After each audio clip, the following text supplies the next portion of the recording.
ବାହାରୁ ଗୁମ୍ଫାର ଛାତରୁ ଚୂନ ପଥର ମିଶ୍ରିତ ଜଳ ଠୋପ ଠୋପ ହୋଇ ତଳକୁ ଖସି ଯାଇଥାଏ। ତାହା ହେଉଛି ଷ୍ଟମ୍ପ ଆକାରର ଉଠିକି ରହିଥାଏ। ତାହାକୁ ଆମେ ଷ୍ଟାଲାଗ୍ମାଇଟ୍ କହିଥାଉ। ଷ୍ଟାଲାଗ୍ମାଇଟ୍ଟାକୁ କହିଥାଉ। ଏବଂ ଯେତେବେଳେ ଚୂନପଥର ଛାତରୁ ଯେତେବେଳେ ଚୂନପଥର ମିଶ୍ରିତ ଜଳ ଖସିବା ସହିତ ସେଥିରେ କିଛି ଲାଗି ରହିଥାଏ, ତାହା ତଳକୁ ଏମିତି ଷ୍ଟମ୍ପ ଆକାରର ହୋଇଥିବାରୁ ତାକୁ ଆମେ ଓଳିଥାଏ। ଛାତରୁ ଓଳିଥାଏ ତଳକୁ। ଷ୍ଟାଲାକ୍ଟାଇଟ୍ କହିଥାଉ। ତାପରେ ଷ୍ଟାଲାକ୍ଟାଇଟ୍ କହିଥାଉ। ଷ୍ଟାଲାଗ୍ମାଇଟ୍ ଏବଂ ଷ୍ଟାଲାକ୍ଟାଇଟ୍ ଯେତେବେଳେ ଉଭୟ ମିଶି ଯାଇଥାନ୍ତି ତାହାକୁ ଆମେ ପପକର୍ଣ୍ଣ କହିଥାଉ। ଦେଖା ପପକର୍ଣ୍ଣ କେମିତି? ଷ୍ଟାଲାଗ୍ମାଇଟ୍ ଦେଖାଇଲ। ଷ୍ଟାଲାଗ୍ମାଇଟ୍,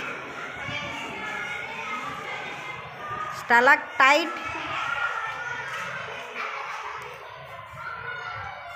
हाँ छाड़ी रही आ दुईटा स्टालाग्माइट और स्टालाक्टाइट मिसीगला गुड।